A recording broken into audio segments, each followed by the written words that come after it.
اچھا یہ جو آیت ہے ان اللہ و ملائکتہ یصلون علی النبی یا ایھا الذین آمنوا صلوا علیہ وسلموا تسلیما اللہم صل علی محمد و آل محمد.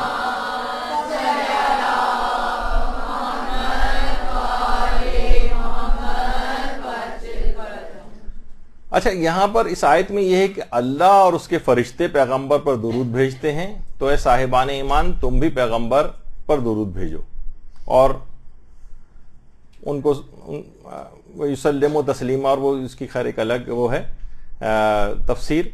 اچھا اب یہاں پر ایک ہے کہ اللہ بھی درود بھیج رہا ہے، ملائکہ بھی درود بھیج رہے ہیں اور صاحبان ایمان بھی درود بھیج رہے ہیں. اکثر ذاکرین حضرات کو یہ کہتے سنا ہے کہ ایک ایسی عبادت ہے جو اللہ پر بھی واجب ہے.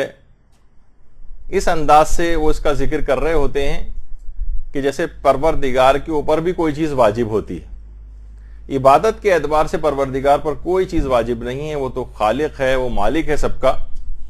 البتہ عقلی بہت ساری چیزیں پروردگار پر واجب ہوتی ہیں، یعنی عقلاً واجب ہے، مثلا کہ وہ ظلم نہ کرے عقلاً واجب ہے، تو وہ اس لحاظ سے چھوڑیے وہ اس کو. لیکن احکامات شریعت کوئی پروردگار، وہ تو خود خالق ہے تمام احکامات کا، اس پر کوئی چیز واجب نہیں ہوتی.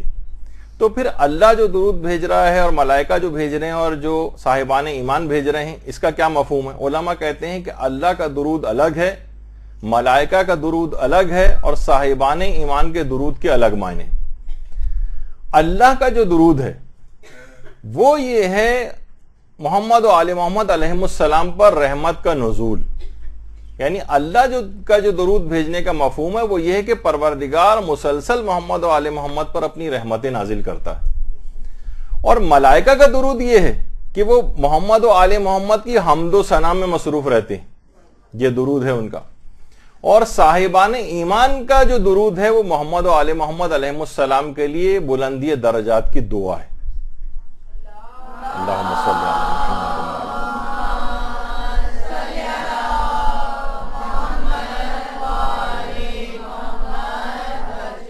اچھا آیت اللہ محمد حسین طباطبائی نے تفسیر المیزان کی جو 16ویں جلد ہے اس میں نہیں 6ٹھی جلد میں 6ٹھی جلد کے اندر ہے کہ دعا جو کی جاتی ہے وہ ان کے مقام اور درجات کی بلندی کے لیے کی جاتی ہے. اچھا اب کیا محمد و آل محمد علیہ السلام ہمارے درود کے محتاج ہیں؟ ہماری کیا حیثیت؟ یہ علامہ طباطبائی نے بھی کہا کہ ہماری کوئی حیثیت نہیں.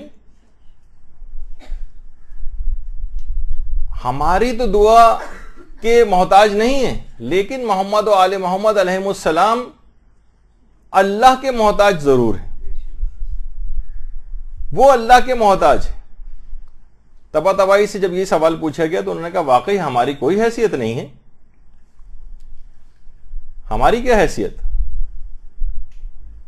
لیکن ہم خود سے انہیں کوئی ہدیہ نہیں پیش کر سکتے، تو ہم کیا کرتے ہیں؟ خدا سے درخواست کرتے ہیں کہ پروردگار آپ ہی محمد و آل محمد پر رحمت نازل کیجیے. ہمارے وہ محتاج نہیں ہیں، لیکن وہ خدا کے محتاج ہیں کہ مسلسل فیضان الہی ان کے اوپر جاری رہے. اور انہوں نے بڑی اچھی ایک عمدہ مثال بھی دی ہے. فرماتے ہیں کہ ہم اپنی دعا کے ذریعے یہ جو درود ہم پڑھتے ہیں ہم خود کو خاندان اہل بیت سے قریب کر لیتے ہیں.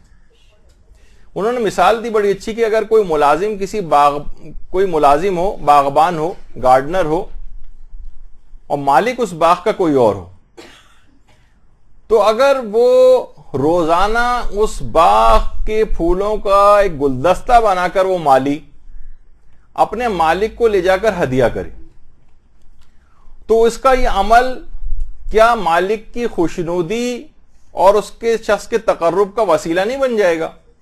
حالانکہ دیکھا جائے تو یہ اس باغ کا مالک بھی نہیں ہے، تو اس کے ہاں ملازم ہے، لیکن ملازم وہیں کے پھولوں کا ایک گلدستہ بنا کے اس مال کا جو اصل مالک ہے اس کے پاس پھولوں کا گلدستہ لے جا کر دیتا ہے، تو مالک کتنا زیادہ خوش ہوتا ہے. تو بالکل اسی طریقے سے ہمارا یہ ادب اور احترام اس بات کا ثبوت دیتا ہے کہ ہم بے حیثیت لوگ اپنی طرف سے تو کوئی چیز ان کو نہیں پیش کر سکتے، تو ہم ذات اقدس سے درخواست کرتے ہیں کہ پروردگارہ ان بزرگوں کے درجات اور مراتب کو تو بلند فرما، اپنے فضل سے بلند فرما، اور انہی کے لیے یہ عرض اور دعا ہوتی ہے، اور یہ ہماری عرض اور دعا تقرب خدا کا ذریعہ بن جاتی، جیسے چیزیں اسی کی ہیں ساری، اور وہ پھولوں کا گلدستہ دیتا ہے لے جا کر، تو وہ مالک کی خوشنودی کا باعث بن جاتا ہے۔ علماء یہ چیز بھی فرماتے ہیں کہ محمد و آل محمد کے علیہم السلام کے احسانات کا شکریہ ہے یہ درود، ہم کیا اور ان کے لیے کر سکتے ہیں؟ اتنے مصائب ان لوگوں نے برداشت کیے اور آج تک ان کے اوپر مصائب کا سلسلہ جاری۔ محسن اعظم پیغمبر اسلام سے زیادہ تو کوئی بڑا محسن بھی نہیں، اور خاندان اہل بیت ہم ان کے ان احسانات کا بدلہ چکانے سے عاجز تھے، یعنی اگر ہم واقعی درود کو بیچ میں سے نکال دیں تو کیا احسان اور شکریہ ہم ان کا ادا کریں؟ تو پروردگار نے مستقل ہماری عجز و ناتوانی دیکھ کر اس کے مکافات اور بدلے کا ایک طریقہ ہم کو بتایا کہ تم اس کے ذریعے ان کے ان احسانات کا شکریہ ادا کرتے رہو اور مسلسل درود پڑھتے رہو۔ اللہم صلی اللہ علیہ وسلم۔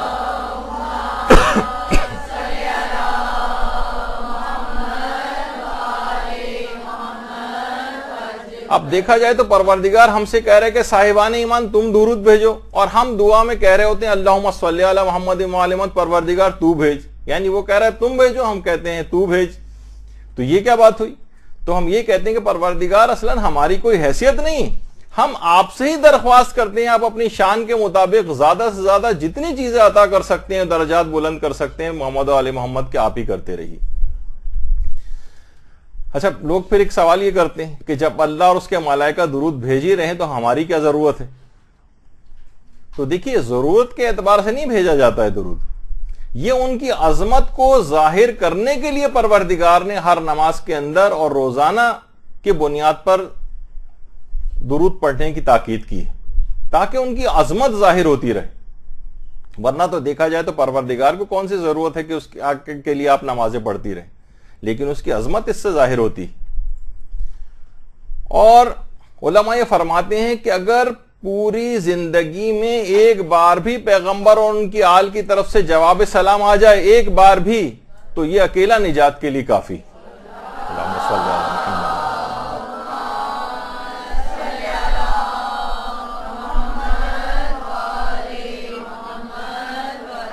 اور آپ کو یہ درود پڑھنا خود آپ سے بہتر ہو جاتا ہے۔ ذکر میرا مجھ سے بہتر ہے کہ ان کی محفل میں ہے، ہم تو ان کی محفل میں نہیں جا پاتے، لیکن یہ جو درود آپ زبان سے نکالتی ہیں یہ ان کی محفل میں چلا جاتا ہے، اور اس لحاظ سے آپ سے بھی بہتر ہو جاتا ہے۔